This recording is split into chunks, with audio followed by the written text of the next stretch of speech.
Hello and welcome to Nerdarchy for Nerds by Nerds. I am Nerdarchist Ted, and tonight we're going to play some 5th edition Dungeons and Dragons. I apologize for the late start.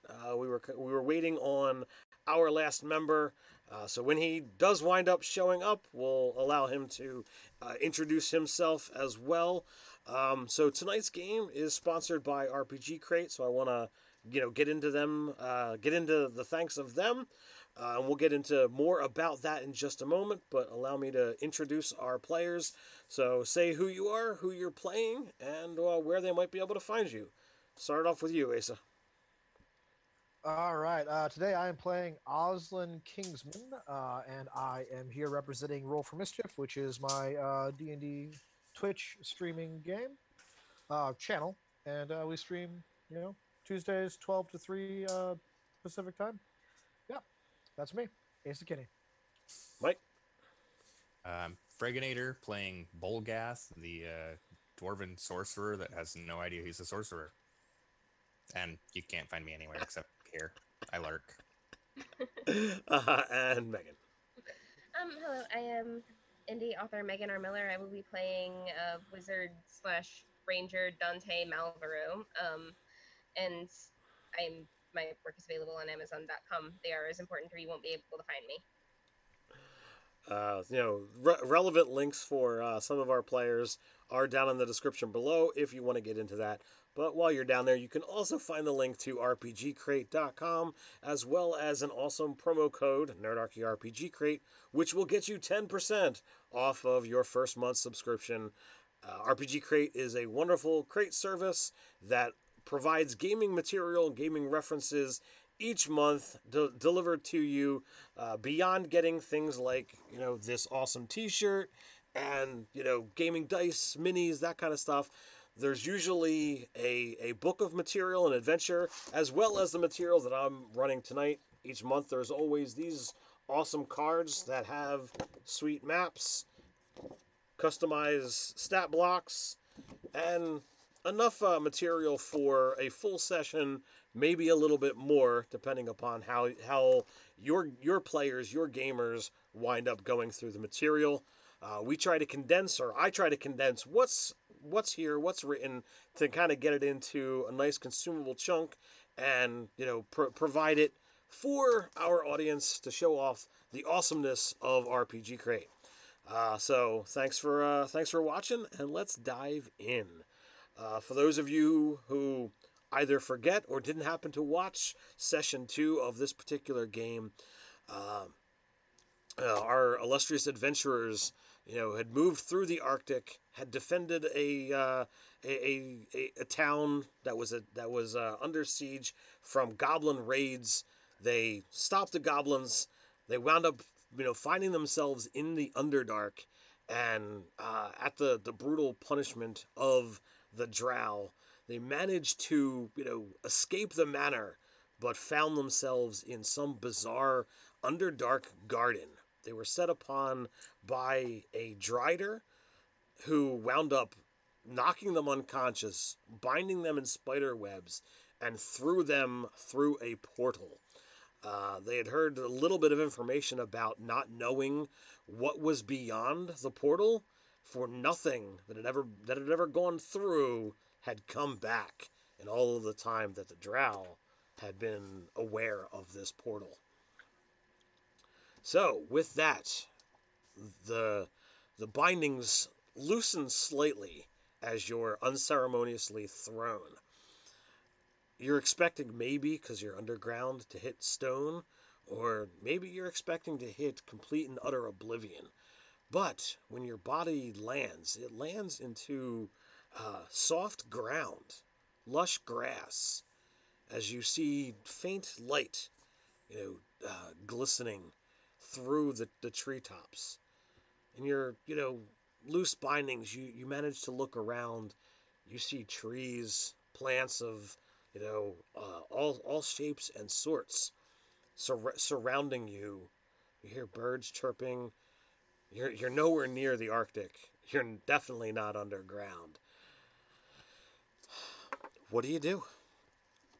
Try to wriggle out of the spider webs if possible. We're still not safe. So Oh, oh good. the bindings, have come loose through the rough handling. Apparently, you weren't like bound into suffocation. You were just bound so that they could easily hoist you through the portal.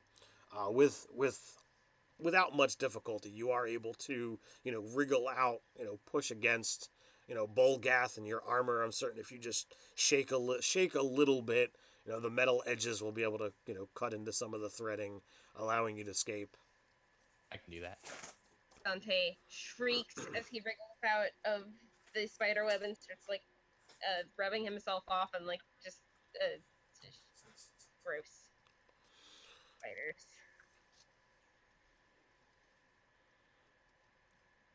Oslin will call his owl Okay.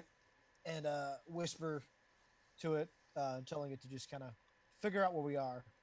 And So it's going to go fluttering into the air, and he's gonna do that. You can see through your familiar's eyes. Yep, Right? That's yep, yep. okay. That is the thing.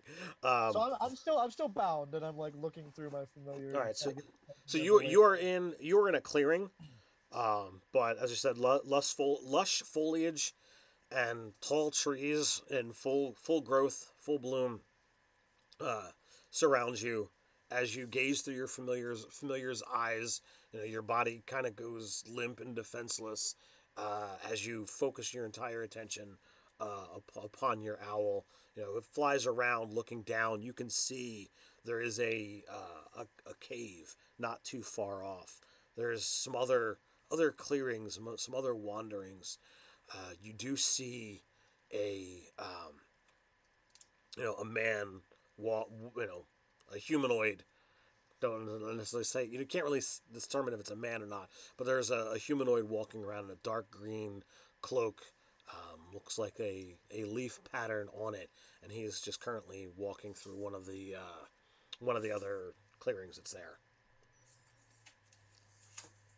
So I'll tell the rest of them. There's somebody walking around in one of these clearings.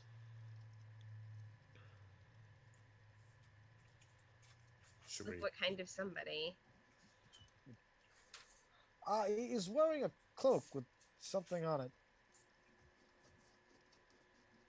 I don't really recognize it fully. We try and find out where we are from him, or I seem to still be bound pretty tight. I don't know. I'm still kind of watching. Yeah. just wiggle. Wiggle, wiggle, wiggle, wiggle. Glad I'm you gonna did. help him. I'm gonna like make a face before I touch the webs, but I'm gonna help him. Like his Oslin's Should've eyes just are burned kind of him off. clouded over right now with like almost like he has cataracts. But before we get too far, would we have had a long rest? No. Or am I actually unconscious still? No, We have one health. you guys are just barely conscious. Okay, so I have 1 hit point then, Indeed. and 2 missing spell slots. Perfect. Yes. Whatever slots had been previously used, they are currently expended. I'm also talking really loud, like I can't hear you. Just so you know. Jocelyn, if this thing that's in this other clearing doesn't know we're here, it's going to in a second if you keep yelling like that. What? I'm just gonna like pull him out of the web. So what are you scouting? What are you scouting with with your owl? Are you trying to get a closer look at things? Or are you just trying to get a brief view of the area? What are you trying to do? Yeah, I was just trying to get a brief view of the area and just kind of see where we're at. All right, so that's what you see. There's I think I've several done that. several clearings in a dense forest, and you do notice that there is a distinct cave not too far off from where you are. Well, last time we went into a cave, it didn't work out so well. That is true. After my bonds are undone, my eyes will kind of go back to their normal dark brown, and I'll so quietly, very conspiratively, to Dante. There's a cave not very far away, and that's where I saw the man thing. Well, the cave is not too far from you, whereas the Oh, man was in a clearing not too far away. that's right. Look, a voice of reason may have just shown Clearing up. and the cave. Nobody has ever called me that before. That was not Oh, the in man I this was talking party. about. So we have Jake from Mini Dungeon Terain. Uh, I believe you're playing Parthas Zerg. Is that correct? Parthas Zord, the Blue Dragonborn. I've just been updating our players as you've been hoisted through the portal at the end of last session. Yes. You find yourself still bound by webbing, but as opposed to rocky ground or oblivion, you find yourself in lush grass in a dense forest. Smatterings of light from the sun peeking through the trees. Ocelin has sent his vision into his owl to go and scout around. Despite the fall, the throw, whatever you want to call it, you have regained consciousness, barely, but you are awake and you are alive. So what are you guys doing?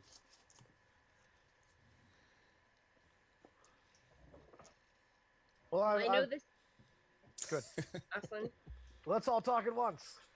I've made it clear about the clearing and the gentleman and then the cave and those things being close but not in the same area. Now, I know that inevitably we are going to end up going into that cave because this is the kind of thing that people like you do. But for a moment, may I speak in the defense of not doing that? You're talking about him, right? What do you mean by people like us? Or me? Yeah, what do you mean by people like us? I didn't say that was the communal you. I, fine, I cave You're not wrong. and I start walking in the cave's direction quietly. I can't let her go first. I'll walk with her. Him. Sorry. Yeah, it still makes sense for Dante because he's like young and Brash. All right. So So, rocks jut from the forest floor jaggedly around the dark opening of a small cave. Most likely, the area is simply the lair of one of the many forest animals that make their home in the forest. However, as you near, you see something unsettling. A pile of bloodied and shredded clothes and a pitted axe rests on the rock floor just inside the entrance. Are you sure you wish to continue? I see the Maybe- pitted axe and look at my warhammer and like hug it. Like, don't worry, we won't go in there. And then turn around and walk away. so I another think we word should of probably citizen- go talk to that person over there instead. Oh man, if that person's willing to talk, no one has ever come back out of the portal before. Maybe he was thrown in here too. That doesn't mean that this place is like the happy sunshine plane of awesome. Like, it's ominous. It's better than where we came from. There's no giant Spider-Man. Where is the giant Spider-Man? Why would he? I don't know.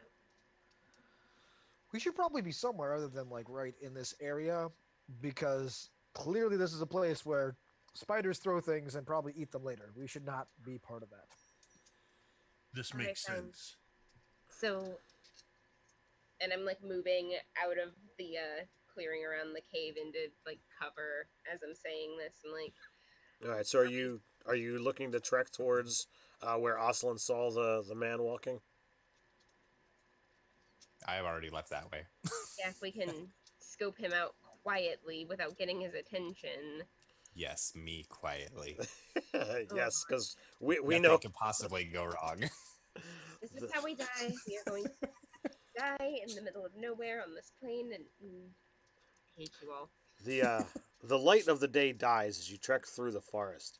There's been no sign of a road or settlement, and it's clear that tonight's bed will be the forest floor. As you search for a safe, sheltered location, you hear a rustling in the underbrush, and a large figure rises from the foliage. Its arms dripping mud and opens a vaguely humanoid maw, half skeletal, beneath rotting flesh peeling back from sun-bleached bone. It is only then that you notice the shadows to your flank seem to have come alive in a flurry of motion. So, I think we found the people that were thrown in here before us. you might want to roll initiative. Yeah, this sounds about right. Maybe. I got to. So I went ahead and gave myself a number of hit points equal to the how many hit points I got from leveling up, Okay, that's fine. which is like 6.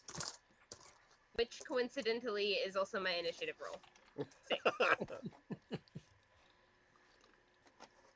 Mine is 17.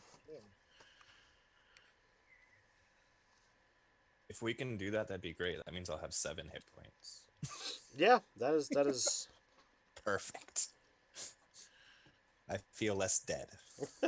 You feel less dead.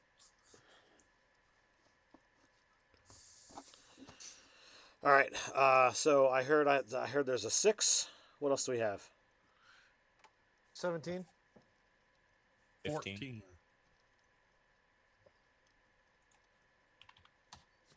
I have too many drinks. And none of them are alcoholic. All right, Aslan, you're up. Okay. Well, this isn't what I was hoping for.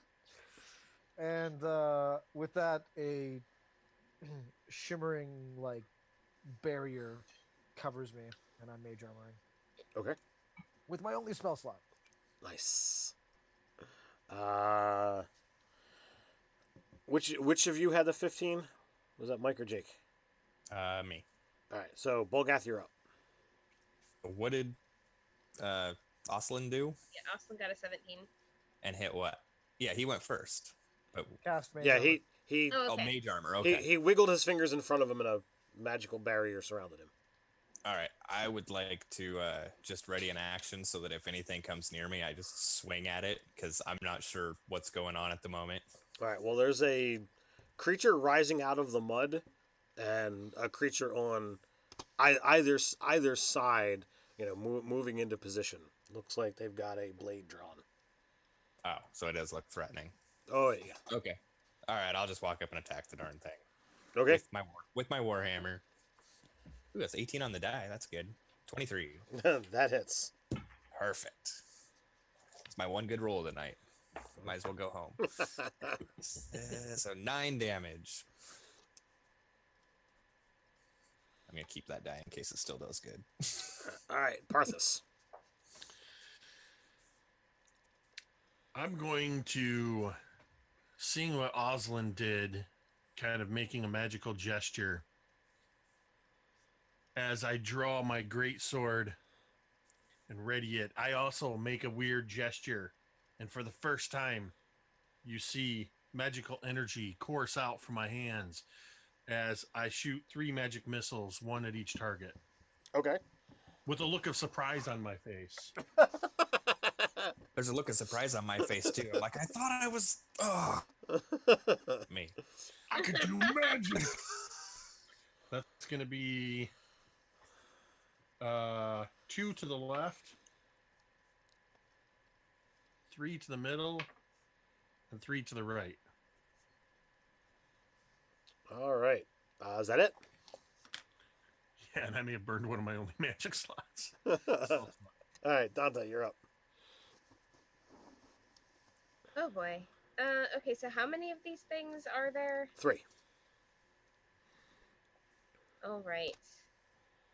I firebolt the one that looks the most injured to me. Well, the one in the center, the one covered in mud, was hit by Bolgath and magical energies of Parthas. Well, yes, that would be the one I'd be targeting. Unfortunately, I also nat 1. Row. Okay, so the bolt of fire, flies off into the forest. Give me a d20 roll just to see what happens. Oh, good. 4. No, none of the foliage catches fire, so the fire fizzles out before it strikes anything of import. Quiet swearing.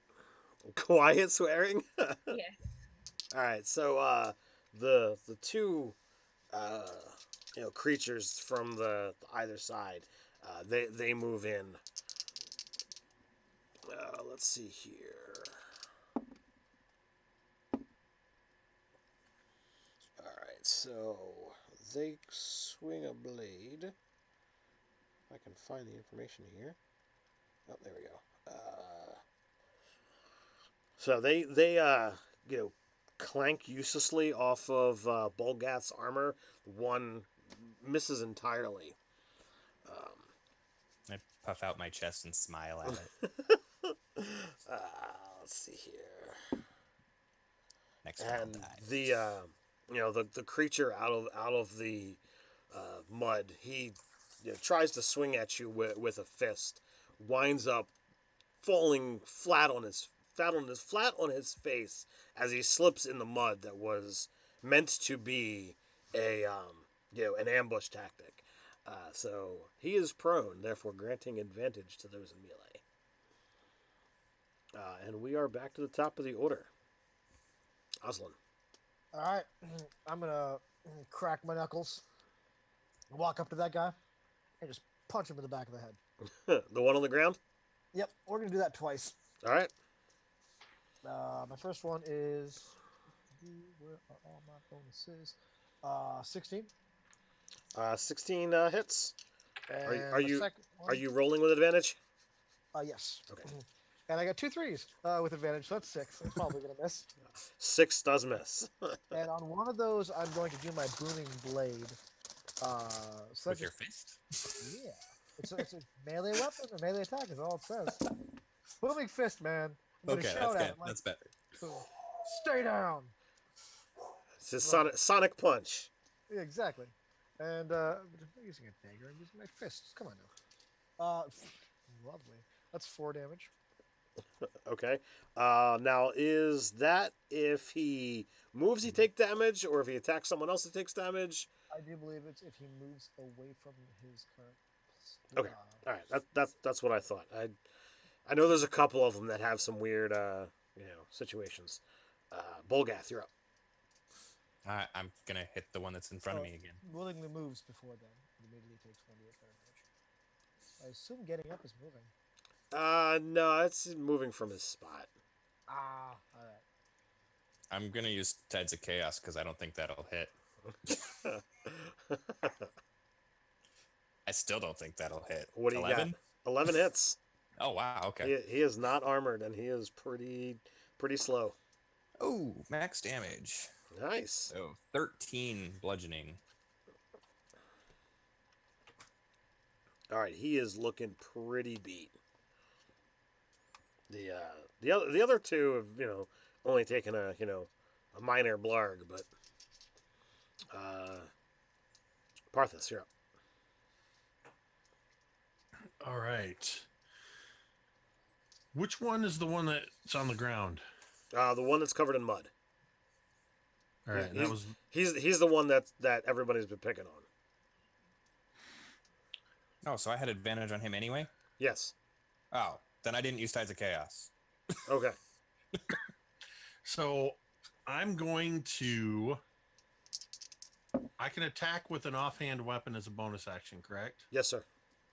So I'm gonna, with my great sword, as I rush towards this dude on the ground, I'm going to offhand throw a hand axe at the guy on the left.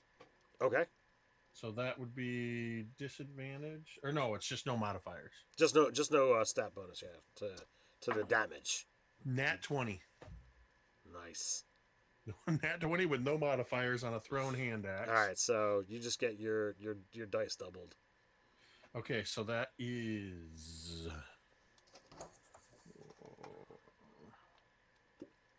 And there's no damage bonus on that either, correct? Well, you get the to hit bonus. You just don't get the damage bonus. You just don't get the damage bonus from all. Okay.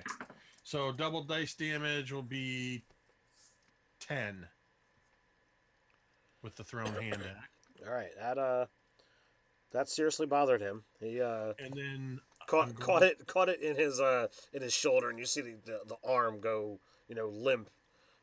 Thankfully for him, you hit his left shoulder as opposed to his right, so his blade is still there, ready to go.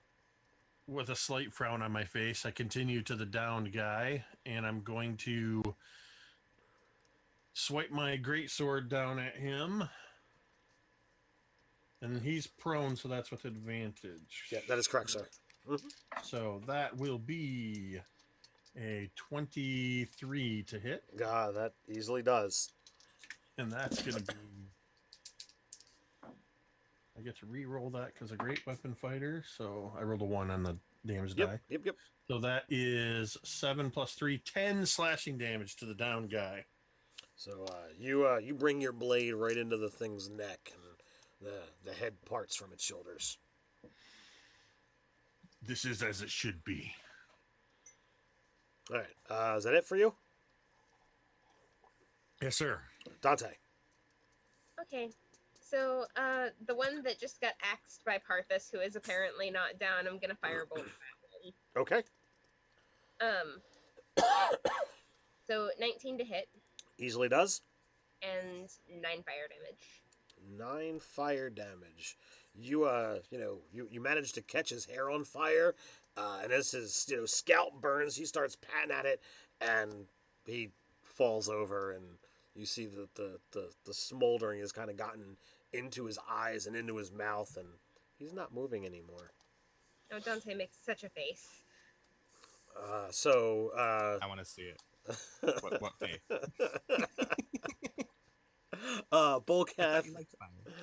Bolgath and Parthas, you're kind of in melee with the only surviving guy that's left. So he does a quick disengage and begins darting off into the foliage.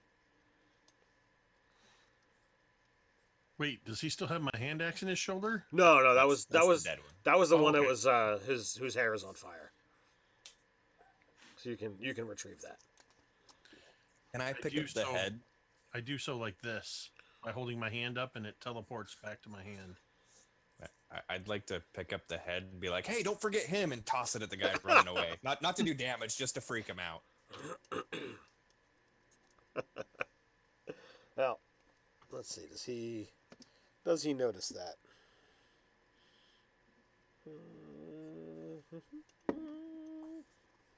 Of course, I rolled a natural 20. Just Ironically, so did I. So Perfect. you he caught it and kept running. you hear, "Oh crap! Ooh!" Nice. Are we just gonna let him get away? I'm too short to chase after him. They can fire off a firebolt into his back, but that's the best they can do. Provided he's within 120 feet. Well, he probably isn't within 120 feet. Problem is, you're in a dense forest. Yep. You're not going to be able to see him. He gets into the foliage, and he knows the terrain. You guys Only don't. favorite forest fires. Gotta thanks One Night, Two Night for the $5 super chat. Oh, thank you. Really? Yeah, man, you're the coolest.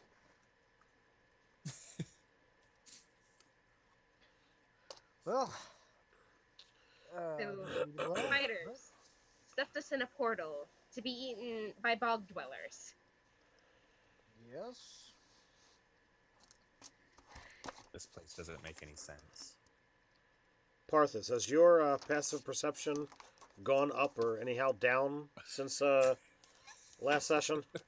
Have you gotten less I'm wise? still passively not any more perceptive. All right. Well, I'm still at the same. all right. You're still passively much better than the rest of us. Oh, So- that's right. I was the highest. Yeah, you are at I'm still at the same number. at a massive 13. So, as you guys are, kind of, you really didn't take any hits from that quick skirmish. But as you're, kind of dusting yourselves off and kind of saying, what the hell happened there, you hear a slight sound coming off, from the other side of the other side of where the creature ran off, and you don't see much until he steps out into the clearing, but you see the old white beard of a human or half elf. You're not quite certain. Long green cloak with like leaf patterns down it. Small set of antlers, reside on a not quite a helm, but some kind of mantle that he's wearing. Uh, this is I see that you've met some foul cult members. Are you injured? Oh, is that Yeah. what those are? We got thrown in here by a spider monster. We're pretty hurt. I think I have a bleeding lip. I wouldn't say injured so much as barely living, at least Well, personally. I am Braden. This is the giant wood, and I call this place my home. If you might be willing to share a story, we might be able to help you out of this predicament. Yeah, I think we can do that. It's well within our budget. So, he casts a spell and closes some of the wounds that you've had from your fight in the Underdark, and he tells you that there's creatures flying in the sky, and it's not safe to light a fire, for the light will draw them in. But he pulls out a stone from his pack that produces heat nonetheless. And as the night settles on, the five of you find a nice little area to settle down and camp. And you guys, correct me if you're not willing to share too much, but you share of your story in the Underdark, and he definitely seems very much intrigued when you begin talking about the garden and the portal. He shares that he is, a protector of this forest, this grove that he calls himself, um, leader of. But he belonged to an order of druids that protected this place, and knows of a portal that led to the Underdark, and over the years, over the centuries, um, they would go through the portal, and they would grow their Underdark garden, make it lush and beautiful, and begin to spread nature in the way it's meant to. But it wasn't until the Drow moved in on their territory that they had to close off the portal from from this side, so that the things weren't the humans and the people who live out here would not go and get attacked by the Drow. You find out that it's plain and simple. The forest is called the Giant Wood, and they were the druids of the Giant Wood, or Giant Wood druids. The last remaining members of this order, this group, was Braden and his brother Wilham. Well, sadly, Wilham sacrificed himself to close the portal off, and the foul denizens of the Underdark wound up doing him in. Uh, he does say that if you need to find a more comfortable place to rest, I can direct you towards the nearest town. But if you are willing, I would ask a favor first. But we can talk upon that tomorrow. As he will. And with that, he bids you all a good rest until the morning light. So So as you, we're all agreeing to lay down and sleep in this forest now, or are we going to go to the village and try to sleep there? I'm already asleep. Oh. I'm snoring deep dragon born snores. I'll take first watch. Yep. Yeah, I will also lay down and start having a fitful sleep. And after I feel a little bit more rested, I perform a ritual in the corner, and then I'm out like a light. What ritual do you perform? I actually went ahead and took a short rest to regain my a spell slot, and then cast sleep on myself. That was my way of making sure I went to sleep. Did you roll high enough? I have 6 health left. I'm pretty sure I can manage it. He did close some of your wounds, but we you did it for comedic value, and I love it. Right. Um,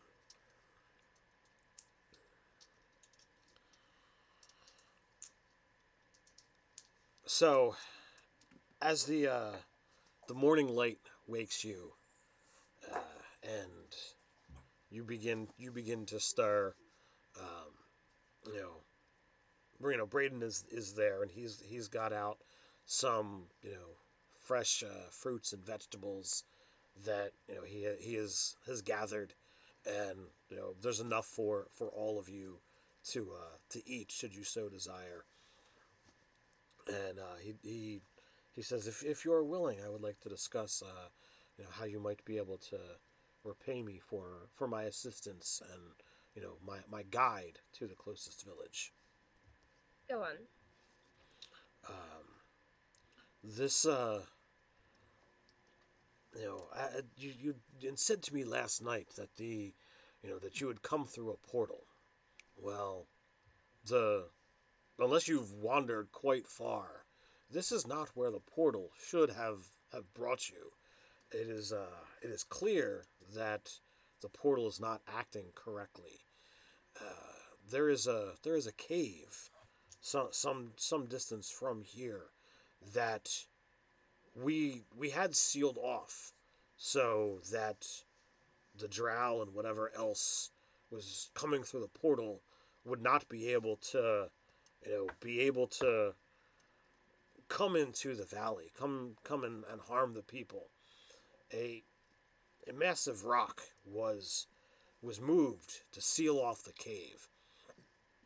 Sadly, this area has received um, a severe storm, and a large amount of rain has sogged the ground, and so much so that the boulder has shifted, and there are things that have managed to get out. I would like to have the cave inspected and resealed, if you are willing to aid me. That is. From the sounds of it, is this like the cave that we already glanced at? No. Okay, good. I don't want to damage my warhammer.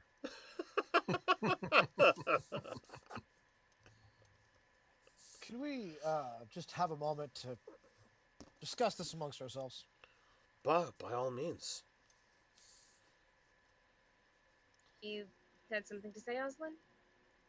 Look, we've been through a cave and some weird stuff lately. We've pretty much almost lost our lives a couple times now, running little errands for other people.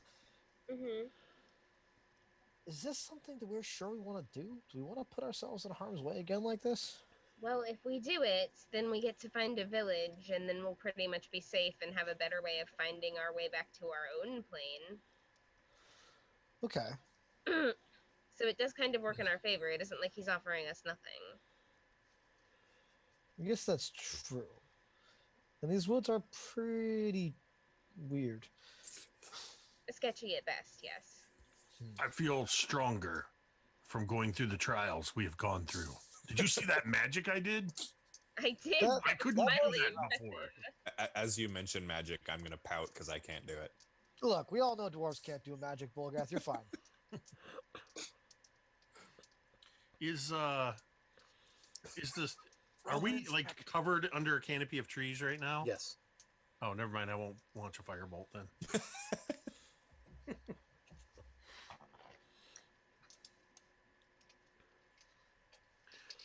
I say we do it. All right. I second that. But look, all of you need to do a really good job of staying alive. Okay? Getting better at it. All right. Because, I've like, done a pretty good job of that so far. all right. I have failed miserably so far. I'll even try to keep you all alive. Oh, I mean, yeah. I'll kill the things that are trying to kill you. All right. Hey, druid man, we'll do it. We'll clear. We'll do it. All right. Well, I greatly You were appreciate that. stopping the whole time, weren't you? I was not. He actually, you know, wandered off, and you could see that he was kind of chirping and twirting to some birds that were off in the trees. I'm gonna look to call my owl, and it's gonna be on his shoulder, twittering in his ear, Traitor. telling him all my secrets. So he looks at your bird, and he says, this is not a natural creature, is it?" I mean, it's familiar, so in a way, it's kind of an extension of me, and I'm a natural creature, so yeah, it is. No, no, this is an arcane construct. You have not called a bird to attach to you. You created it out of arcane energies, and it serves your purpose. It doesn't really feel and exist in the natural cycle of life. Oslin, it sounds like he's calling you a poser. Well, I mean, Really kind of does, yeah. you can convince it of that, but I'll guarantee you that thing is quite a stubborn, self-feeling being.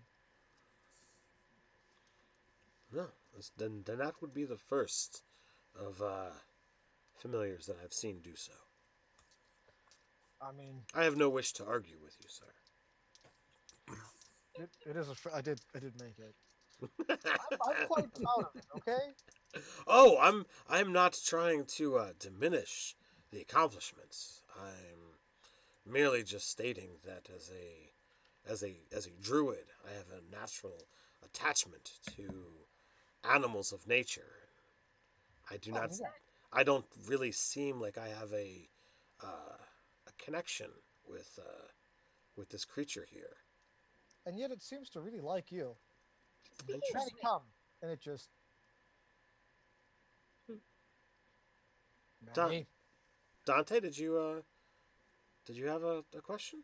Yes, as actually I did. Have you by chance seen a white wolf around here anywhere? I think it followed us into the hole when we got thrown in, but I could have dreamed that, and I just wanted to make sure it was okay. I have seen a wolf in these parts, and it never seems to tarry too far from your group. It has not harmed any creatures that dwell within here, and in fact, you know, he points off and good 150 feet, 200 feet.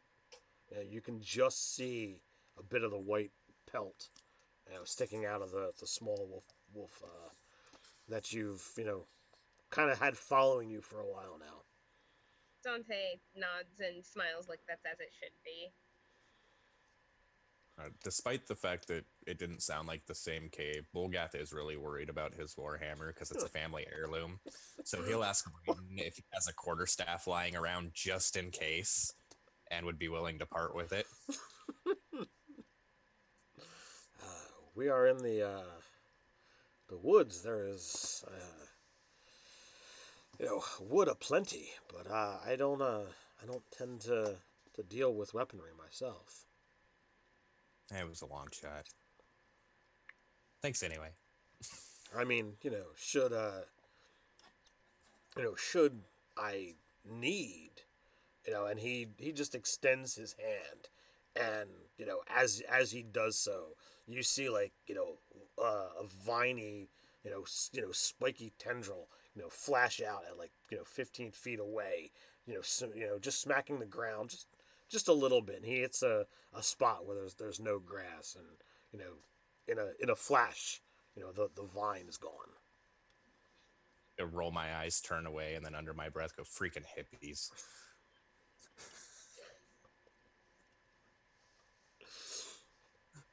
So, you are, if I'm correct, you are willing to aid me. Yes. I mean, I can show you to the village if you, do not wish, but I could definitely use some aid. No, you've helped us out plenty, and we would be more than happy to help you. To put our lives on the line. Perhaps you could teach him a thing or two about speaking to real birds. Mm. I mean, maybe. Well, I mean, there is magic to it. So, over the next, hour, you guys have been, you guys travel, and he begins talking of nature, and whether you decide to tune in and pay attention, or whether you just tune out and just put one foot in front of the other. He talks about the giant wood druids, and that at the height of their power there was a massive shrine that these druids would gather at, and that the circle was prominent and not revered, but like they were the protectors of this area. And sadly, as happens with age, if no new blood is brought in, and new protectors are found, when old druids die out, there's no one to take their place, and one by one, the druids aged and passed on into the next world. And as begin to traverse, he points out that we're coming upon our shrine of old, where we used to gather, and you can see that maybe at one point in time this might have been a great place, but you see columns that are turned over. What is once a nice place has been seriously messed up. A few of the columns and broken stones are all that remain of once was a grand shrine. Vines choke the walkways and climb rocks as nature steadily reclaims the structure once built to honor it. Uh, you know. So you see the shrine, and on the other side, you see the muddy ground, a huge cave entrance, and this boulder that's been slightly dislodged from the opening, and a decent 5 to 10 foot gap that the rock has slid.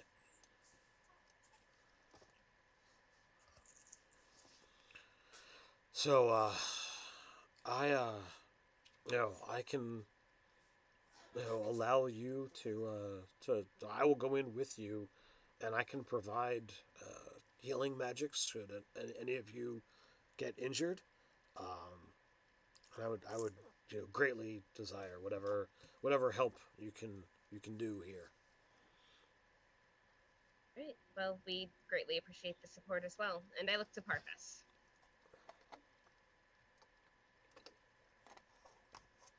Why are you looking at me, Dante? Because this seems like a thing that's going to be kind of fighty, and you seem like the person that would know about that. I huff indignantly.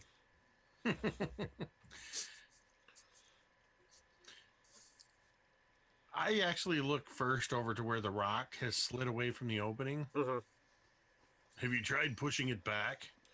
Uh, I have not. I am but one man, and I want to make sure that everything is a right inside before possibly as a group we attempt it. Well, I think I could manage to get the rock,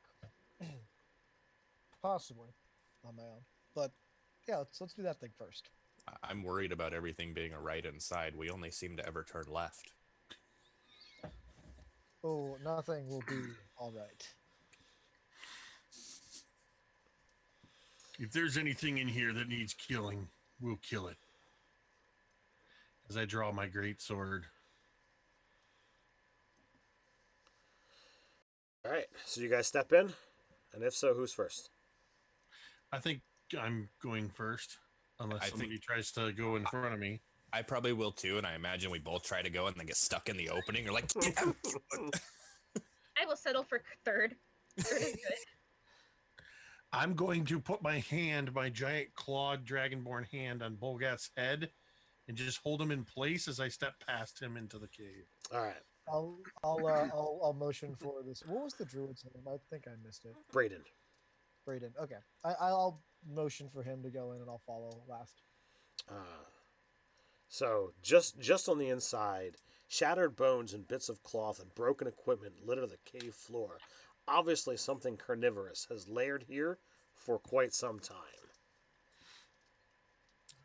Of course. You know, he did say that this is on the other side of this rock is where the portal was supposed to dump things out of. So if the drow threw anything carnivorous into the portal, this is where it technically should be going. Is there a way to ascertain possibly the nature of what it might be by the examining the bones? So there is a large assortment of stuff. You do see that there are bones of humanoids. There's coins. There's some equipment. There's some carapace from some shelled like creature where there was a giant crab or some kind of carapace from a spider. How deeply are you looking into the pile? Mostly what I'm trying to ascertain is by looking at all the bones to see if I can find like bite marks or anything to try to figure out what it is that's destroying all these creatures. All right. Well, you sift through, and as you're pushing stuff out of the way, there is an assortment of gold coins there. You find some bloodstained cloaks. You actually do find a chain shirt that seems to be unmired by any of the damage and looks in really decent shape. But as you actually get into the bones, it looks like whatever creature is kind of latched on to this. It's like sharp, carnivorous, pointy teeth. They don't quite. Why don't you make a nature check? We'll see what information you can ascertain there. All right, let's try this D20 and see what happens. I briefly eye the chain shirt and then I'm like, nah, never mind. What do you mean you briefly eye it up? Like eye it, like maybe, nah, I don't want to change. So if you I was just seeing if it was better. So if you look at it, I mean, it feels a little bit lighter, and it definitely it's definitely well made. Like, Parthas, are you interested in this? I look at my own full chainmail armor and at this chain shirt.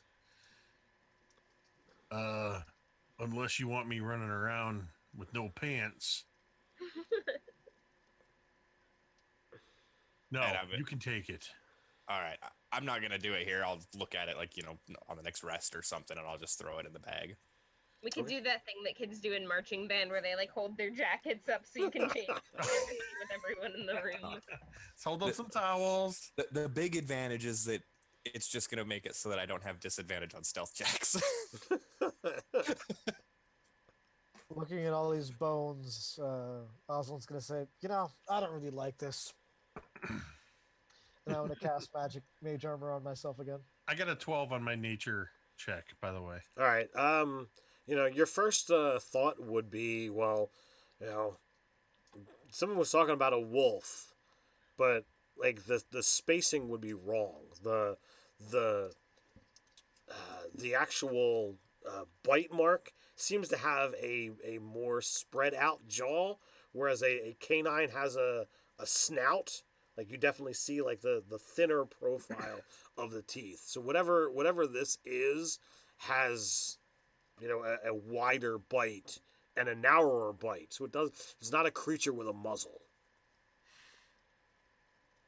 but you don't know what has sharp teeth and doesn't have a muzzle. Whatever we're after, it's big. Oh, that's something I like to hear. Oh, so something I just thought of that may be even more unsettling is Braden said that what comes out of this portal is typically predator. Does that mean we went into a different area because we're prey? Well, what We'll what show them better. what he had said was like clearly the portal is malfunctioning because the portal is supposed to be, in one location.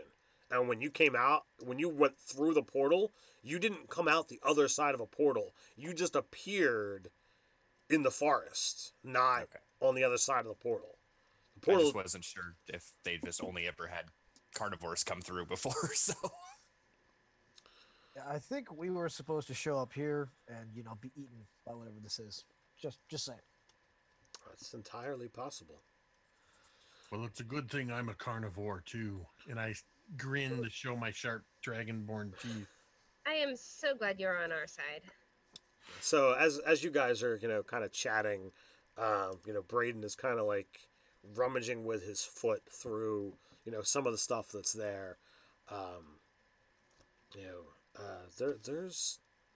there is some coin here if you're interested.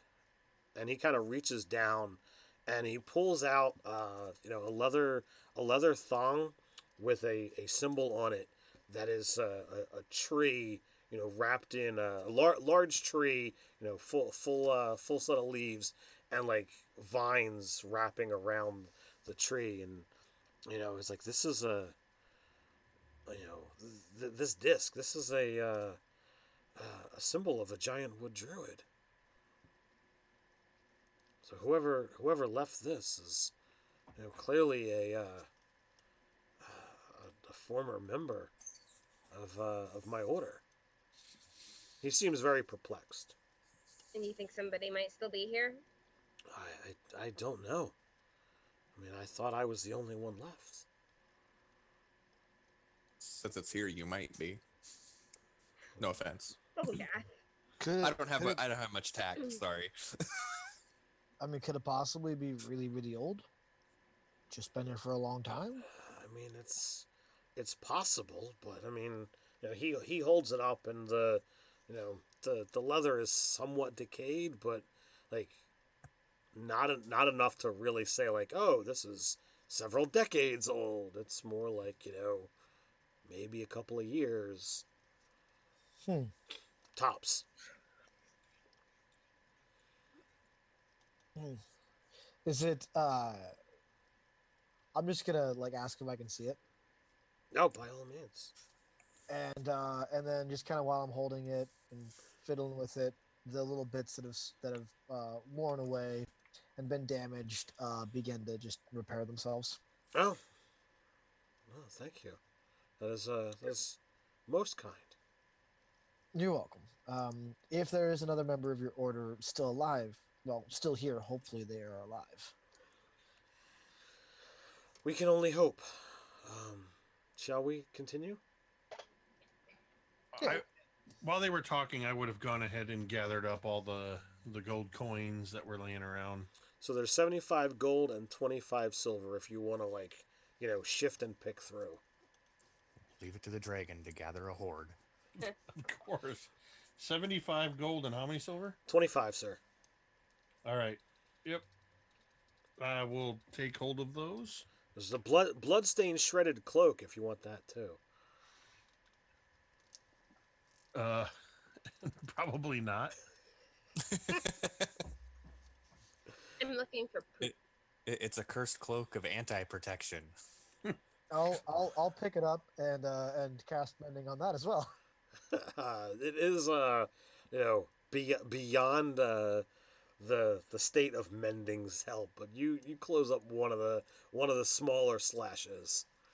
It's still bloodstained and slightly less destroyed than it was.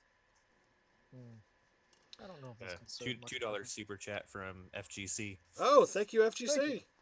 Thanks. Fantasy Grounds College. Fantasy Grounds College. Always always great to see them in here. Oh yeah. So as you Seeing travel that I can't mend it all the way, I'm going to throw it back on the ground. as you travel on, you hear a slight sound in a dark niche. Bolgath, you're probably the only one that really sees the alcove. It's too dark in here for those without dark vision. The dark niche seems much like the last, filled with shadow and rubble from the rough-hewn walls. A damp smell of earth and decay hang in the air, along with a few bits of tattered cloth. A well-battered shield, dented and battle-scarred, rests propped against the back wall. But as you look upon it, like, it moves as if something behind it is, kind of forcing it to not sit still.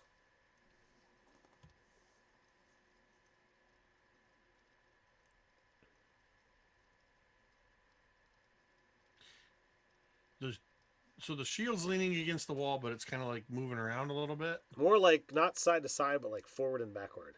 Like it's rocking a little bit.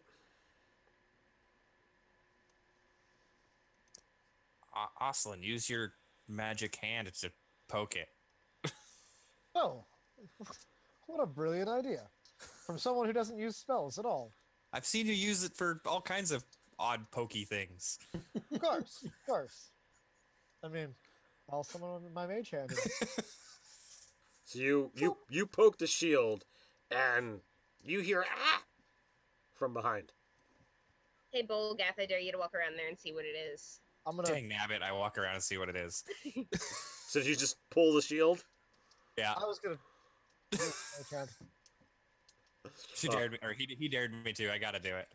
All right, so you pull the shield, and you see a scrawny little kobold trying to like hold the shield up so he's not seen, but your dwarven strength, you just rip the thing right out of the way, and again it's like it's trying to retreat further back into the niche, but his back is already against the wall. I turn around and go, Parthas, it's your stepkid. I grin slightly and I'm like, oh, are you the little thing that made all of these big bones? Yes, fear me.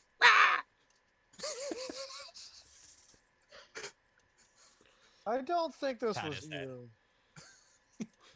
What are you doing here, little cousin? Hiding. Well, no. What are you hiding from? Well, from us, obviously, we're very terrified. Sure. He's trying to get the shield back. I'm going to address him in Draconic and say, what is your reason for being here? Throw it through portal. You came here through the portal, Yes. and you've been here since?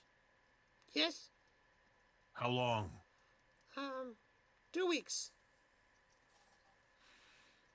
I quickly relay this information back. Well, was he talking in Draconic or Common? No, he was talking in common. But he definitely seems more at ease talking in Draconic. I'll fill in the gaps for the others so that they get the full conversation, not just what I was. Kind of as I speak in Draconic, I translate in Common as I'm going along. What else is in here? Big scary creature. It eats whatever it can. But you've managed to survive for 2 weeks. Tiny, I can hide. What can you tell us about the big, scary creature? It's big, it's scary, and it eats whatever it can. What's it look like? Ask him. Come on, Parthas. What does it look like? Oh, yeah, I forgot he speaks Common. Dang nabbit.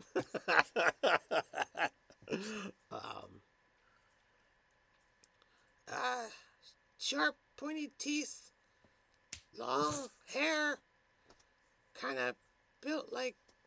And he kind of points between the three humans that are there.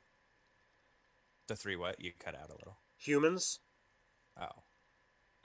I breathed a sigh of relief as I could tell until he said it looked kind of like the humans. I thought it was my ex. Still might be. I'm Do just you- watching the parties back to make sure we don't get snuck up on right now. Oh yeah, I probably do look like a human because I'm so tall right now. Look, we're probably gonna try to kill this thing. Do you know how to use some stabby? Are you talking to me? Yes, these ones know how to stabby, except that one. He magics. No, I don't stabby. All right. Why don't you then, runny out of the cave and be safe? Because we might kill a thing, and I don't want you to get hurt. We have a tendency to be the killed. If I We'll be- remember right. We'll be fine, Volgath. We know how to do this now. We'll survive. Is it safe? Well, It nothing's seems ever safe. I mean, yes, it seems safe. Is it still painful outside? Painful.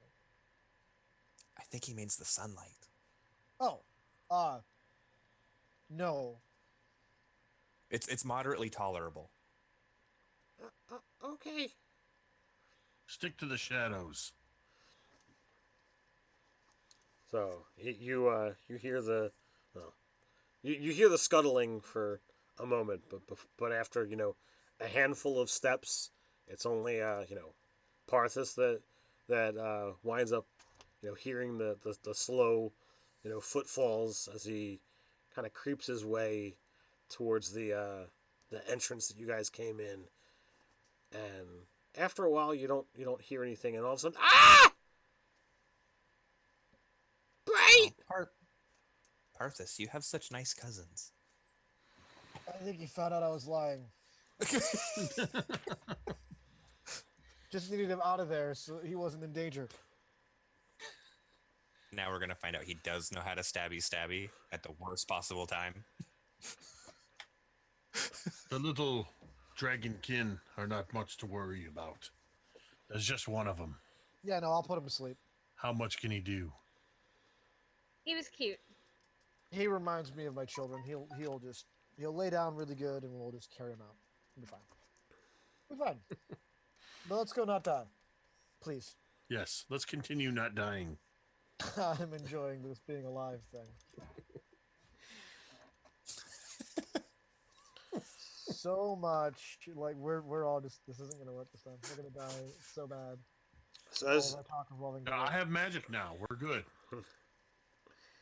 as you continue on towards the back of the cave entrance, near an opening that hints at yet another dark chamber beyond, torchlight illuminates a brightly painted mural on the rough rock surface. Brilliant purple mushrooms tower over smaller figures, and rich purples, greens, and yellows paint a landscape that seems almost alien. The mural offers a fascinating tableau, though here and there its surface is marred by deep scratches in the rock. The painting seems almost reminiscent of the garden that you guys were in up until recently.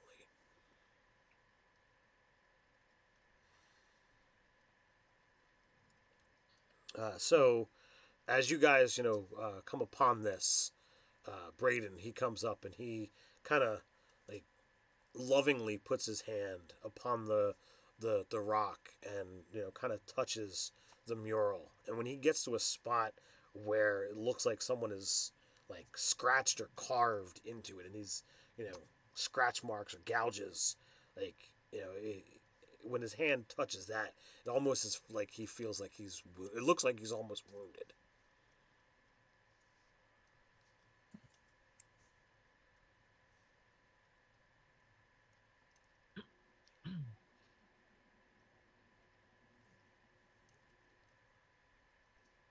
So, shall we continue on then?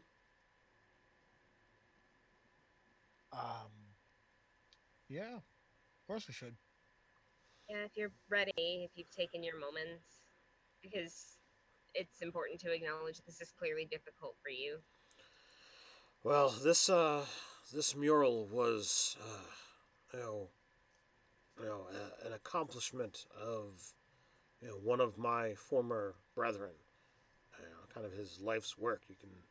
You can see the beauty here, and when we used to, you know, reside in this place, it was something to look upon, and clearly something has defaced this work of beauty, this work of art.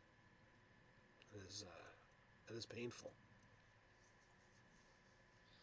You think Well, whatever it is did this on purpose? Like it has a reason to spite your order?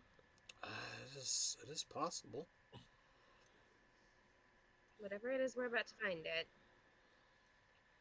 Yeah. So as you continue on, you know, you walk down for a little ways, and then you see it. You saw the lights. You saw the portal when you were in the Underdark, and here again a softly glowing mist swirls about knee high in this chamber, continuously pouring out of a misshapen, chaotically jagged portal surface that reshapes itself as you watch. The engraved stone that once framed the portal lies in shattered pieces beneath the mist, making walking through the cavern hazardous at best.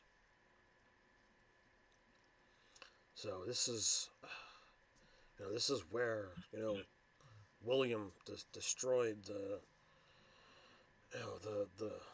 portal's ability to go back through. But there's clearly energies still at work here, and is allowing things from the other side to come through.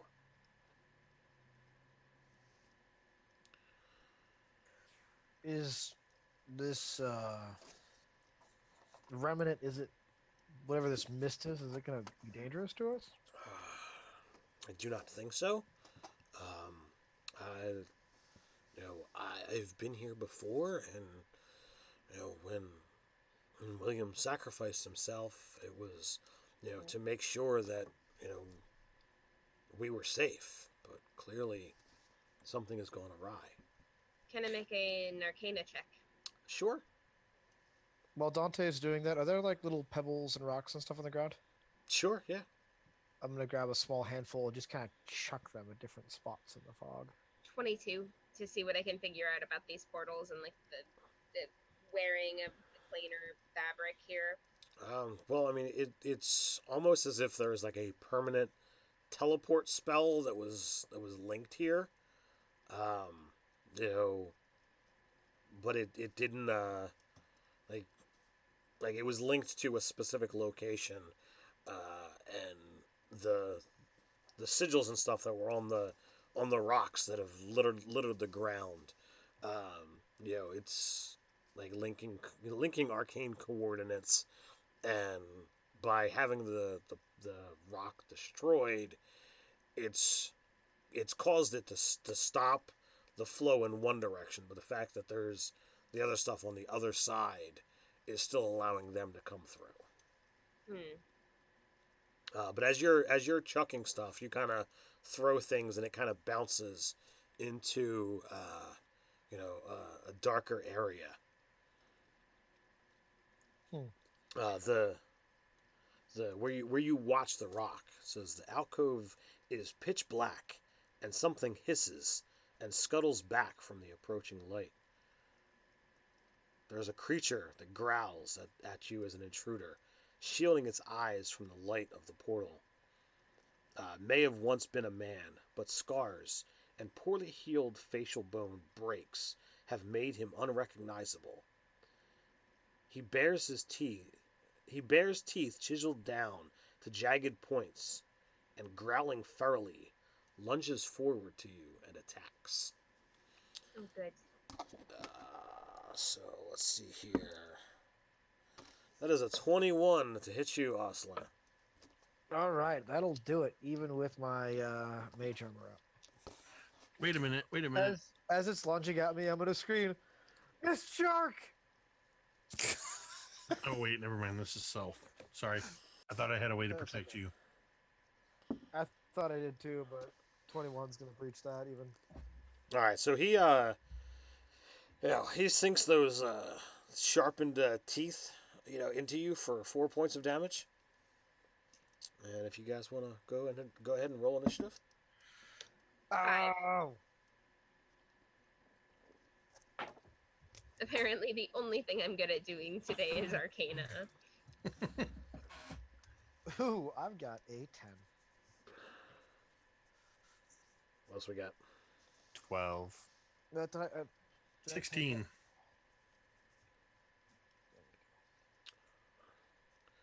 it? What do you have, Dante? 5.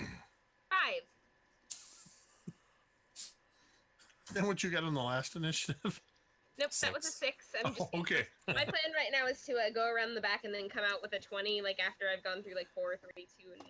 Well, I was gonna Two- say, two like, bedroom. 6, 5, 4, 3, 2, 1. It's not that much. We just gotta have, like, 6 more combats.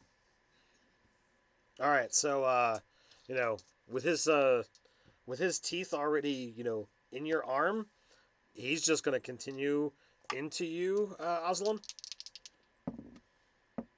Ow, ow, ow! It hurts. Get it off. It hurts. And your frantic screaming wound up, like, causing him to backpedal. His teeth slip off of your magical protections, and he doesn't manage to get his teeth further in, or any of his slashings. I rolled like crap. Two It probably helps that I'm flailing like a maniac with this thing attached to my two arm. dice, and the 4 was the higher roll. Quit rolling like me, Ted. Well, you shouldn't have sent me those dice, Mike. I shouldn't have. All right, that brings us to Parthas. Was that Mike? Like these dice keep rolling like crap. I'm just gonna mail them to Ted. Dude, I've thought about it. No, I mean, You'd be mailing Ted a lot of dice. I'm rolling my normal DM dice, and they did not roll well. 4 and a 1 was not good. The mud creature rolled a nat 1 on his attack. This is not good tonight. So this dude's broken free of and is not actively biting on Aslan right now, right? Correct. So I am going to open my mouth and expel a 5-foot wide, 30-foot line of lightning breath at him. Nice. The bad guy, not Aslan. Yeah, I assumed as much. So you're going like so right he over needs- Aslan's shoulder, and he's gonna be like, "Whoa!" He needs to make a dexterity save. to remind you, Parthas, as well as our viewers at home, when Nerdarchy plays Dragonborn, the breath weapon, we use it as a bonus action. Oh yes, I gotta write that on the character sheet. So I have a 19 on my dex save. So that is going to save. I figured as much. And I believe that's a straight up just no damage on the dragon. No, it's safe. Safe for That was half. Safe for Oh, half. is it safe for Yeah. half? I don't have that written down. Yep. All right. So that's a 9 is what I rolled. 4. So 4 damage. So that's a bonus action. So then I will run up kind of as the lightning is expelling and hopefully catching him unawares. Swing my greatsword at him for a 15. 15 hits. 15 hits. Oh, I was thinking 15 damage. So I was like, holy cow. All right, so both of those d6s rolled a 1, so I'm going to re-roll them. That's a 4 and a 3. 7 plus 3 is 10. So 14 damage for the big Dragonborn. That brings us to Bolgath. All right. I'm going to run up and hit him with my warhammer. 17 on the dice, a 23. Well, that hits. Okay. That's the spirit, Bolgath. So I'm not 7. a bard, but I've seen bards do that kind of thing before. I do feel inspired. Did you Oh, say? Did you say 7 damage? Yes, sir. All right. We're all inspired. Remember, we all start this game with one inspiration. That is entirely true. Whether I remember to say it or not, we always use inspiration. After is that all you got, Bulgath? Yeah, although I just noticed that I can't math. It was 22, not 23. I'm sure it still hits. It still hits. So that brings us to Uslan. You damn missed shark. I'm gonna punch you right in the face. Twice. Kind of hate that dice. Not because it doesn't roll well, because I can never see what it rolls. One is a 25 and one is a 17. They both hit. All right.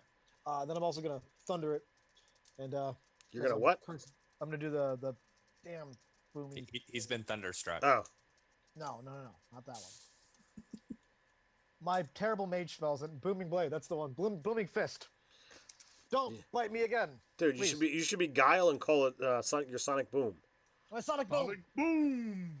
That is 7 for one hit, 6 for the other hit. All right, so a total of 13. Mm-hmm. That brings us to Dante.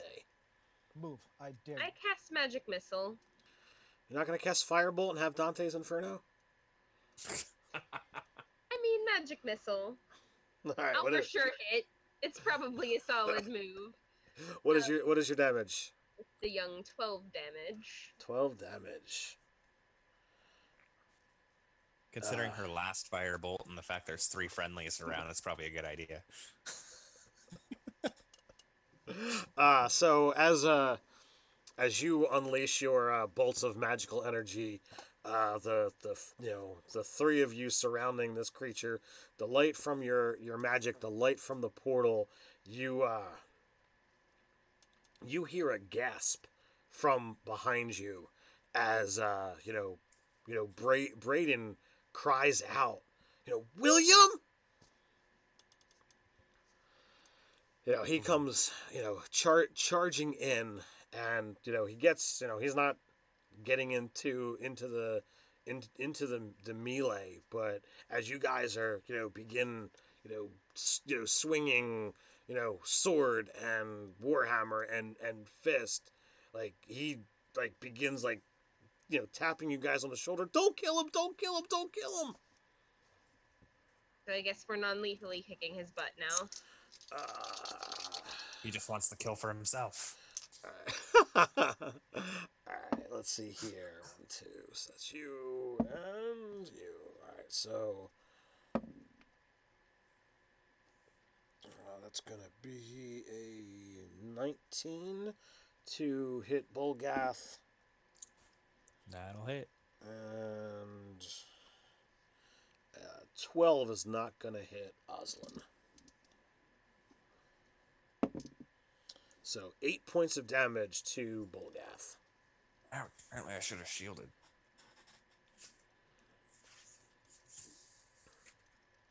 I happen to roll well on the damage die.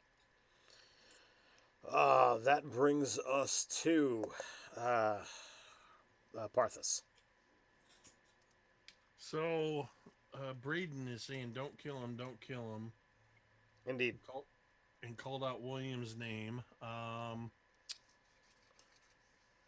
gonna punch his damn shark teeth in. I'll tell you that much. I am going to. I think I'm going to drop my greatsword, and just with a loud clatter, and I'm going to attempt to grapple this thing. Okay. So straight up strength. Athletics. Or yeah, sorry, athletics. Ooh, good. That's an 18 total. I have a 10. So yeah, I'm just running up and basically tackling this thing, wrapping my massive blue dragonborn arms around him, and just. All right, so Bulgath, Uslan, that's an attack of opportunity if you want on Parthas. No takers. I'll take it. No. I'm gonna do it. Oh no, I'm kidding. So you wait. Is this what happens when you're late? Yeah. Yes. Show up to the game, man, on time. Damn it. So you literally go in and your stout dragonborn frame. You just bear hug this guy to the ground. Uh, do the rest of you attempt to do anything or whatnot before we get back to you know William or Parthas? Gosh, what is there to do at this point? Yeah, I'll just keep a look around, make sure there's nothing else. But Same. if All right, make a as he attempts to resist you, um, you know, make an athletics or acrobatics check. Parthas. I'm going to burn that point of inspiration Okay. because that was a 4 on the die. Oh, not sure what that of. Are you kidding me? That's another 4. So that's a 9 total. All right, so I've been rolling pretty poorly tonight, so I got a 2 on mine, so that's a total of 4 myself. Yeah. So it looks impressive, though I'm not holding it very tightly. I just Well- growl and grunt a lot. I've got him.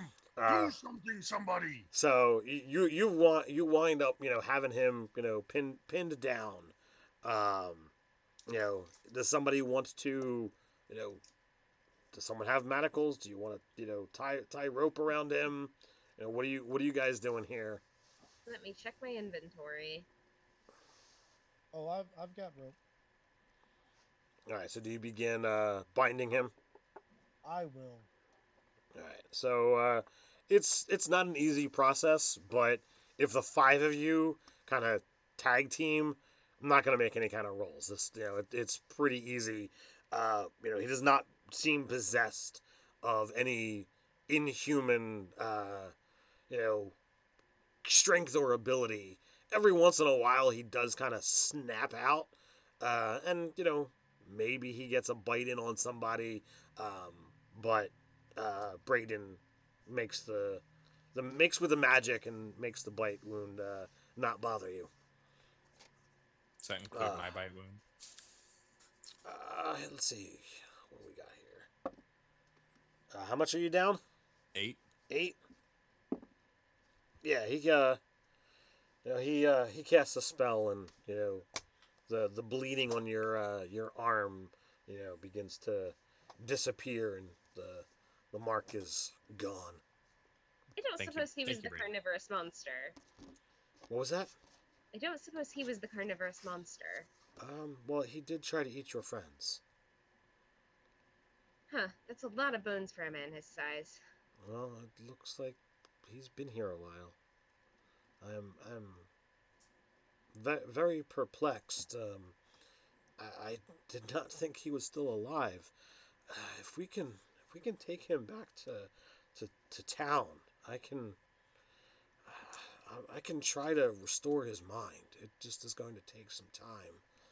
Figure out what's wrong, and hey, this is my brother.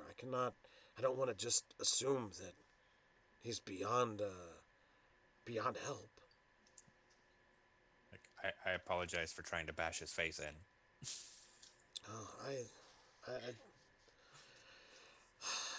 I'm the one that led you here to make sure that everything was fine. I mean, if anything, I'm to blame here. Hey, Sounds good to what me. can we do to help you help him? If we can take him back to town, keep him secure, I'll I will do research, and I will find them the magics to set everything right. He's just a normal-sized human. Yes, sir. What if he's all tied up and everything? I'll just pick him up and throw him over my shoulder. Okay. I would recommend some kind of mouth guard. Stick in his mouth or something. Grab one of those bones. We'll tie the 'Cause- bone into his Take mouth. my mage hand and just put that over his mouth. There you A go. little Got you covered. intimate.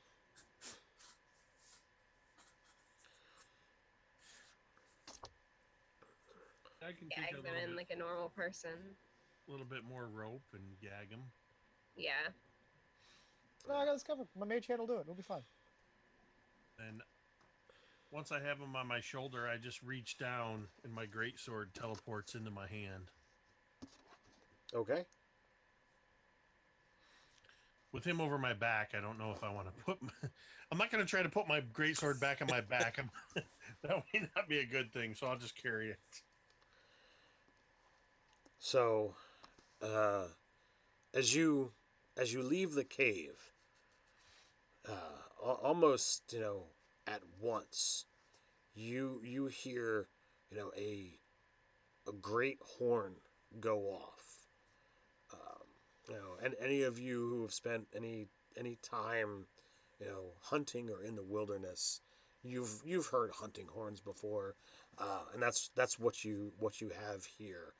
And as it goes off, you begin to hear the scrabbling sounds of creatures moving through underbrush and through foliage with haste, and within 15-20 seconds of stepping out of the the ruins, out of this this area, and following Braden's lead as to which way it is to town. A group of 4 dogs are beelining straight towards you. What do you do? I like dogs. Do they look angry? I'm like looking at doggo body language. Are they? That they appear to be hunting dogs, and they are moving with haste, barking, and are acting very aggressive in your direction. Okay. So, I've got this. Uh-oh. all right, Aslan, you've No, got. I'm doing. Look, I've put a lot of children to sleep in my day. It's a thing that I'm good at doing. It probably Meanwhile, works on dogs. I am getting the my best. pungent spices out of my bag for just in case. I'm gonna cast me some sleep. All right, go for it. I need to roll some dice. And I don't have second level spells, so I can't do it yet. Damn it. Okay. I'll just do the first level spell. And give me a second. I'm gonna mute myself while I roll a bunch of dice. Is anyone else doing anything? I would be waiting to see if he succeeds or not. Just shaking a steak rub, like in this little tin. Well, that was 15 hit points in total because I rolled 2 2s and a 1. How many do I put to sleep? 1. All right. And Well, then I come Sing. over his shoulder and throw the pungent spices in the dog's direction in hopes of overloading their sensitive snoots. They're sensitive snoots, huh? Yes.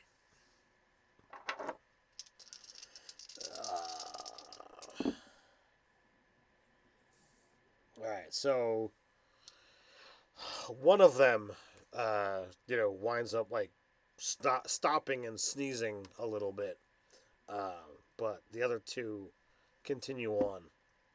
Seeing that they're still coming, I'm gonna go, crap, they're still coming, and then accidentally shoot a chaos bolt out of my finger. And I'm using to roll Tides of Chaos so I can have advantage. Okay. So 16 on the die, 20. That easily hits. Perfect. I'm obviously shooting one that's still running. Yeah, I assumed as much. I'm gonna pretend like I shot that bolt. Perfect. All right. Performance check. So 4 is force damage. So 11 plus 6 is 17. 17 damage? Plus 5. 17 plus 5. 22. 22. So 22 damage. 22 damage, dear lord. And it doesn't arc. It does not arc? No. Okay. You slay one outright. You, Oslin, conjures forth a bolt of magical force along with his sleep spell. As It is way over the top. as you yell, "Oh shoot!" and it hits the thing right in the face, and with a the thing collapses to the ground. I rolled a nat 1 for an insight check, so I go, "Good show, Oslin. Great shot." The rest of you might not believe that it was Oslin, but Absolutely not. My talent in magic. Let me tell you, Bolgath. But I'm gonna. So there's still another one that's up. There's running at us. Yes, sir. I'm gonna point my greatsword at it and cast firebolt. Okay. Let's see. With my spellcasting modifier, that is an 8. At 8 misses. Shocking that might be. 8 Yeah. misses. I've never done this before. I'm not going to take credit for that one. So it charges in at you, Parthas, and you're wearing armor, right? Yes. So it comes in at the armor, comes in at you, and the armor on your leg manages to just stop anything from protruding in, and it's there as a easy target for you with its mouth wrapped around your shin. So you make quick work, of the one that's asleep, the one that's sneezing, and the one that's attached to the Dragonborn. No, we're gonna have a conversation about this because Dante is not about killing dogs. Oh, okay. Well, then by all means, you killed one. I'm glad I didn't hurt one. Look, it's sleeping. Just tie it to the tree. Somebody will be coming after it. We can just get on out of here. But what about closing this whole thing? Yes, that would be most most prudent, if you don't mind. So after a moment, as the dog is bound and pushed aside, the one that's asleep just kind of left there. It takes some straining, it takes some effort, but you manage to roll the boulder back across the opening. You take. I was going to cast Tensor's floating disc and then just push it with that. I think the boulder was that could 500 work. pounds? Yeah. Use it like a wedge and just get it in the. Looking around, some of you, might wind up having the insights of well, let's restructure the ground over here, and with some of the fallen rocks and pillars from the shrine, you can bolster the strength of the ground and not allow the rock to go sliding away anymore. So you managed to get that done. As you begin heading back, the dogs aren't there anymore. Whoever claimed them, or whoever laid claim to them, have taken them with, including the dog that was slain. We're probably going to be hunted by something pretty soon. I'm telling you guys, something's always trying to kill us. It's a It little does seem to paranoia be a if you're running wrong. theme.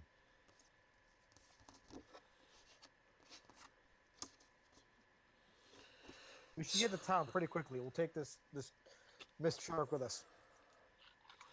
So travel is quick. If somewhat quiet. Given the fact that you're dealing with the messed up brother of your guide, given that the dogs appeared out of nowhere that you aren't really certain what that was about. Got a lot to think about, and a lot's happened to you over the last few days, few weeks. So as you head in, Braden does let you know that it's a small logging town nestled in a large valley, the clearing of the giant wood forest, and because of the giant wood druids and himself, the town has kind of taken up his name and affectation, so is referred to as Braden's Valley. As he says this, like there's no boasting or arrogance. It's kind of like, well, I gotta tell you this just so that you're aware, and like it's not anything that he's happy about. It's just kind of a matter of fact. Just let me get this over with. Kind of like the foul taste in your mouth. I gotta say it, but I'm not happy about it. And this guy is your brother, Yes. and he is a sharp-toothed, people-eating mist shark. And there's a village of people who pretty much worship you. Well, I would not say they worship me. They named a town after you, man. That's some pretty. They the order has done much for this land. As a logging community, it is entirely beneficial to have a good relationship with those who protect nature. I can, keep the predators at bay. I can, um, I can tell them which trees are ripe and ready, and which would, be better served to wait until next season.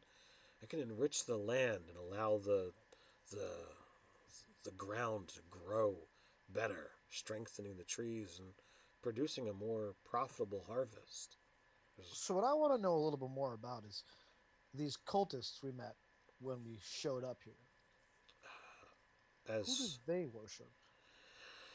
as far as I'm aware, they are a new occurrence, and I can only ascertain that they are, cast-offs from those who have come through the portal. I have gathered, little knowledge in what things I've been able to overhear is they are referred to as the cult of decay, the opposite of that which I hold dear.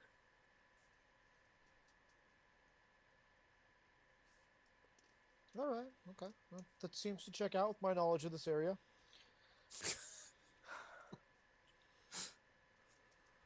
Well, hopefully we'll get some help in this village. What do you think you can do about your brother? Like I said, I'm going to study. I'm going to, if I can have him, tied down, I can examine his injuries, see what might have happened, see if there's anything that I might be able to do to ease his wounds and restore, you know, the mind that I'm certain has to still be in there. I cannot just accept that his physicality is here and his mind is not. If anyone can succeed at such a thing, it will be someone as wise and patient as you are. Well, thank you, Dante. I greatly appreciate your confidence. It bolsters me in these troubling times.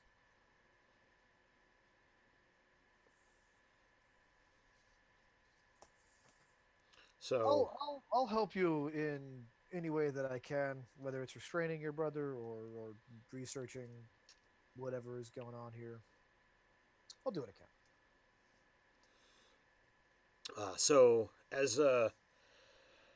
as you make your way back to town, a large group of people is gathered around, and there is a man standing in the middle. He's got draped in furs, bearing antlers on his head. Hunting horn hangs from his belt, and a pair of dogs, flank him, one on either side, as a group of people kind of, are in a crescent around him, and he's looking in your direction. He points towards Parthas and says, It's that creature that he holds. That is the slaying that has been done around this town. That is the evil that need be dealt with. That is why I am here. And we're dealing with it. You can leave. He should be, done and dealt with here and now. If it is possible for this creature to make a recovery, don't you think that would be preferable to more bloodshed? What does it gain you? I mean, it already cost you a dollar. And I'm just gonna give Oslin such a look, like just the judgment in Dante's really referring to dog murder. Well, I mean, he has the right. He's the one that did it. I mean, that also. I don't know what you're talking about. The cost is, should you fail, more death will lie at those who allowed it to happen. We won't fail. He is bound. Allow me to slit its throat and be done. And you are not lost on his choice of words, as he says it's and not his. I'm pretty sure we can keep him fairly well bound, and if we can't find a way of solving this problem, well, then you can slit its throat. But in the meantime, at least let us try. This is Braden's brother. If it comes to that, so when Braden will be perfectly capable of taking care of this himself. There is an audible gasp by a large number of people in the onlookers when you said it's Braden's brother.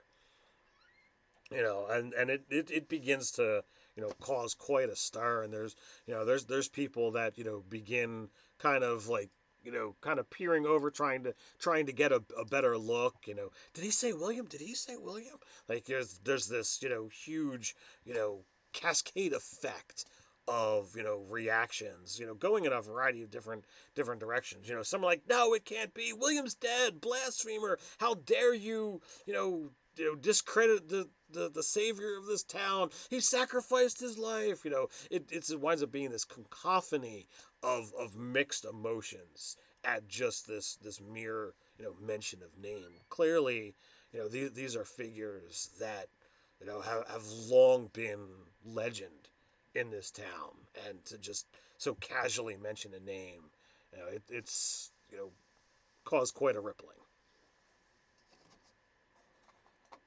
Thank you, Brenton Verlo, for the $1 super chat.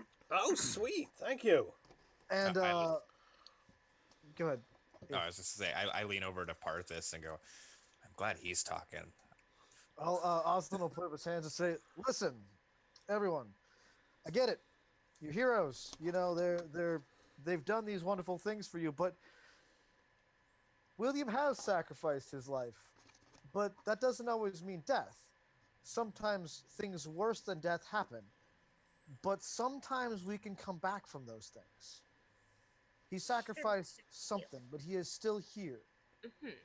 This man you love so much, perhaps he can be redeemed. Perhaps he can come back to you.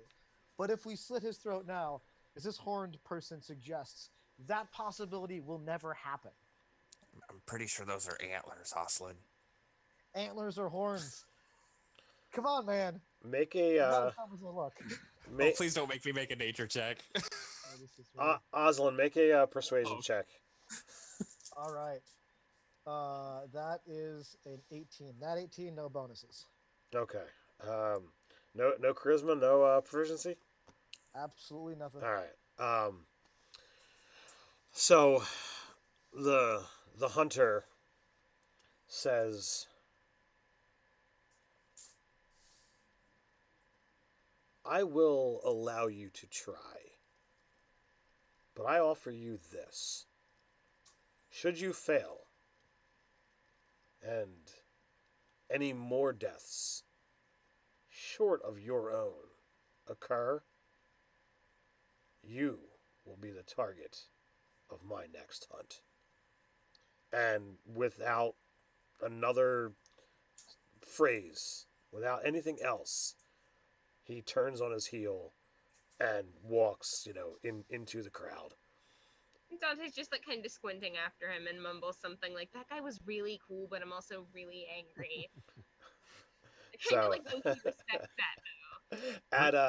at his departure, the longbow that he held in his hands, goes over his shoulder, and after a step or two, the dogs follow suit, and he heads off.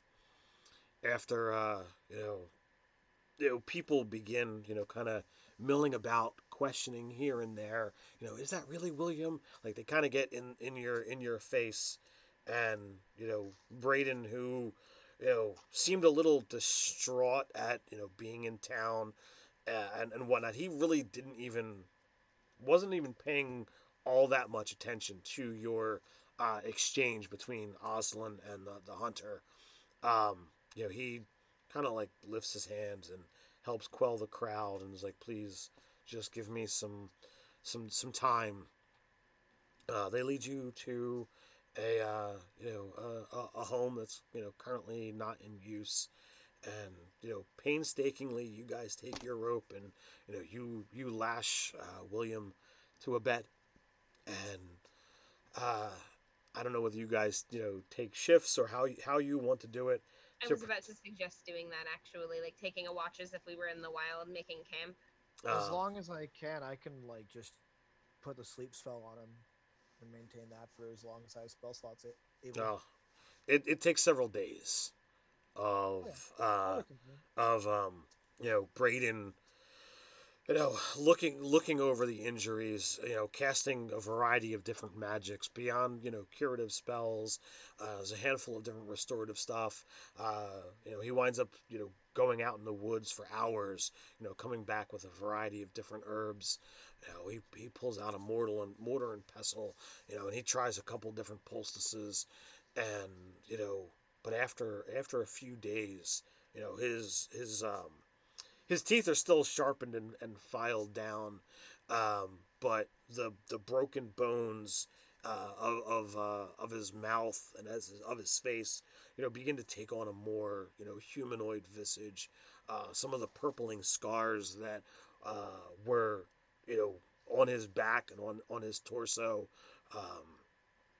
they wind up subsiding, and as opposed to just being purpley scars, they turn into bruises that with some regular magic begin to slowly subside down to just pink and red, and then down to his normal flesh tone, and slowly but surely his mind over days and days begins to come back until finally you get to the point where he like wants to like release his hand as he tries to move his elbow in the direction, and his mouth says almost questioning, like, "Braden,"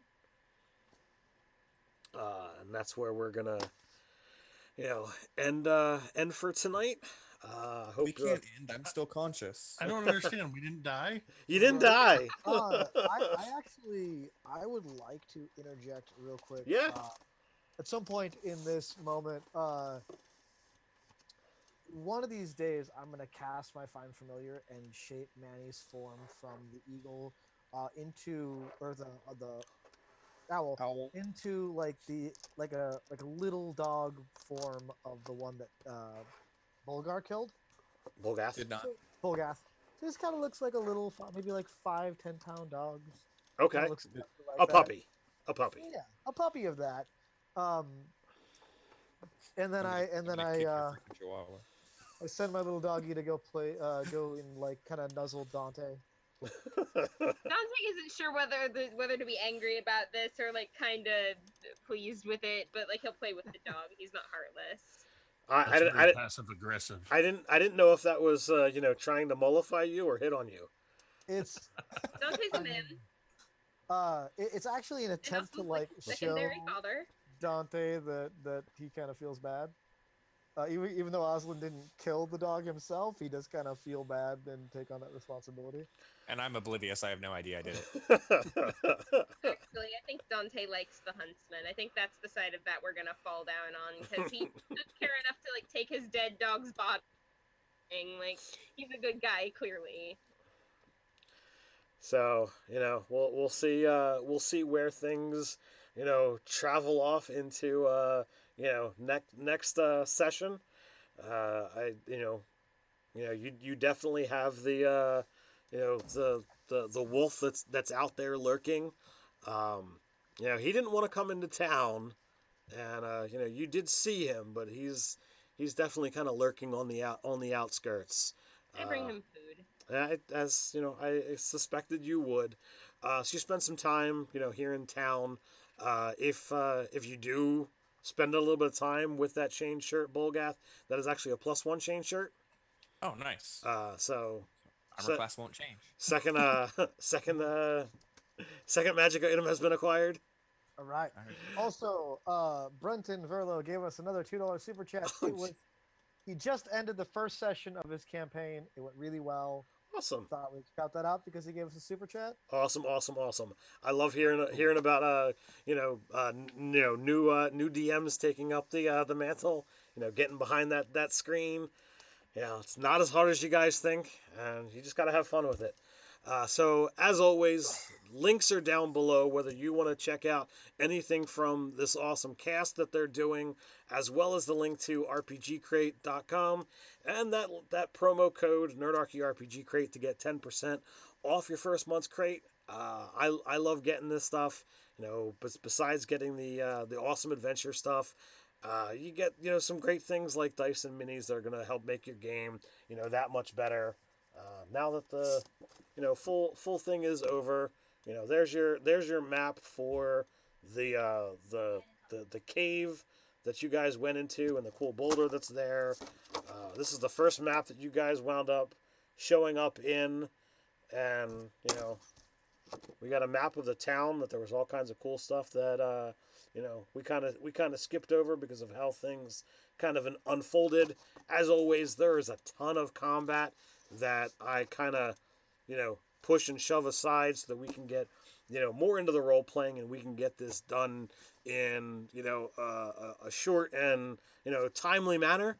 But I absolutely love this stuff, and if you don't want to run the stuff that's there, each one does come down here at the bottom with a full set of stat blocks for custom monsters that are in the game, or in this material. And who doesn't like monster stat blocks if you're going to run games? So Right. yeah. So with that, as I said, links are down below. Thanks for hanging out with us, and until next time, stay nerdy. Stay nerdy. Nerdy.